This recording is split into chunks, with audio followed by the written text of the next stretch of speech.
শুধুমাত্র গ্যাসীয় উৎপাদের জন্যই হয়। আর যদি এই বিক্রিয়কের মোল সংখ্যা আর উৎপাদের মোল সংখ্যা যদি সমান হয়ে যায়, তাহলে চাপ কাজ করে না, চাপের প্রভাব কোনো কাজ করে না। আর এরকমই একটা সাম্যাবস্থায় থাকাকালীন যদি তুমি চাপ বাড়াও, তাহলে এ হচ্ছে বেশি মোল থেকে কম মোলের দিকে যাবে। বুঝছো? বেশি মোল থেকে কম মোলের দিকে যাবে। আর যদি চাপ কমাও তাহলে এর উল্টাটা, মানে কম থেকে বেশির দিকে যাবে। শেষ, একটুই কথা। তাহলে তোমরা এখন যেহেতু এটা আরেকটু কথা আছে এখানে, তোমরা এটা উৎপাদের মানে বৃদ্ধি নিয়ে এটা কথা হয়, তাই না? এই জন্য তোমরা এটাকে বলবা, যদি এটা বিক্রিয়া সম্মুখমুখী হয় তাহলে বলবা উৎপাদ বাড়বে, আর যদি বিক্রিয়া পিছনের দিকে আসে মিন্স পশ্চাৎমুখী হয়, তাহলে এইখানে উৎপাদটা কমবে, উৎপাদটা কমবে। শেষ। তোমরা একটু প্রশ্ন যেরকম দেওয়া থাকবে সেরকম করে লিখবা। এবার আসো তাপের প্রভাব। তাপ উৎপাদী বিক্রিয়া ডেলএইচ এর মান মাইনাস। বুঝছো? এইখানে বলো তো তাপ উৎপাদী বিক্রিয়া মানে কি? যেখানে তাপ উৎপন্ন হচ্ছে ওইখানে কি অত তাপের প্রয়োজন আছে? তাহলে তাপ যদি তুমি বাড়াও তাহলে এই বিক্রিয়াটা পশ্চাৎমুখে পিছনের দিকে চলে আসবে, কারণ ওইখানে তো কম তাপ নিয়ে বিক্রিয়া সম্পূর্ণ হতে পারে।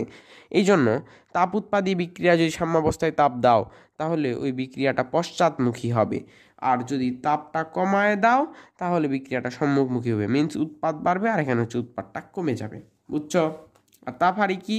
তাপহারি হচ্ছে, তাপহারি মানে তাপ অবশ্যই গ্রহণ হবে, এই জন্য তাপ যদি দাও, তাপ বাড়িয়ে দিলে সম্মুখমুখী হবে, মিন্স উৎপাদটা বেড়ে যাবে। আর তাপ যদি কমাও তাহলে পশ্চাৎমুখী, মিন্স উৎপাদটা, এখানে একটু চিহ্নটা দিতে ভুল করছে, পেছনে হবে, এইটা হ্যাঁ পেছনে হবে। ওকে, একদম ঠিক আছে।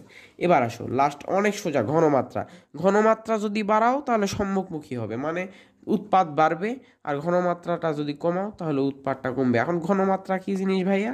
ঘনমাত্রা হচ্ছে, ধরো এটা একটু সহজ বাংলা বাংলা ভাষায় বলি, আমার কাছে সায়েন্স শিখতেছো মানে অনেক মজা করে শিখতে পারবো, অনেক ইজিলি।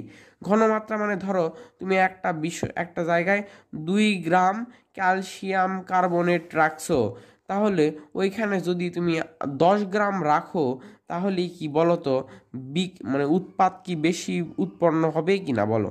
তুমি একটা কিছুতে এত গ্রাম দিয়ে বিক্রিয়া করাচ্ছ, তাহলে যেটুকু উৎপন্ন হবে এটা দিলে কি বেশি হবে কি না বলো? এই জন্যই বলছি ঘনমাত্রা যদি আমরা বানাই, ঘন হলো বেশি আর একটু গাঢ় হলো, তাহলে যদি বেশি তাহলে সম্মুখমুখী, আর কমালে পশ্চাৎমুখী।